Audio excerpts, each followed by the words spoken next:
Виктория Аврамченко мектепті аяқтай салысымен шілде айында Қазақстанға келген. Оның туған ауылы Донецк облысына қарасты Новоукраинка ауылы. Алайда қаша бұраған оқтар арасында өмір сүру мүмкін болмай кетті, дейді Виктория. Ол Оралдағы ата-анасының досының үйіне келген соң көші-қон полициясына байланысқан, алайда оған босқын статусы берілмеген.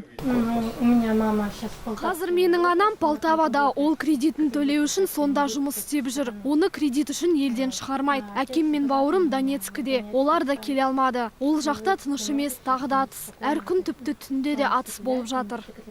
Өзге елге келіп, ресми статус ала алмағандықтан Виктория тілшілер мен құқық қорғаушының көмегіне жүгінген. Заңгер Павел Кошитконың айтуынша, Батыс Қазақстан облысының көші-қон полициясы қыздың жағдайын нақты ескерместен шешім шығарған дейді.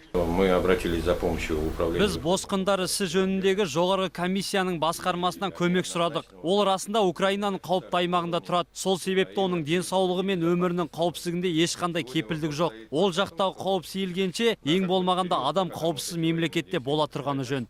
Қазір заңгер Викторияның қамқоршысы атынан Ішкі істер министрлігінің көші-қон департаменті бастығына, босқындар ісі жөніндегі жоғарғы комиссия басқармасына, облыс прокуратурасына шағым жолдағанын, әрі босқын мәртебесін беруден бас тартуды заңсыз деп тануды сұрап, сотқа жүгінгенін айтады. Шағымы қаралып біткенше Виктория Қазақстанда бірнеше ай тұра алады, ал ресми түрде босқын деп танылса, тағы бір жылға қалатын болады. Ақбота Мұсабекқызы, Тұрар Төлеген, Қазақ Ньюс, Орал.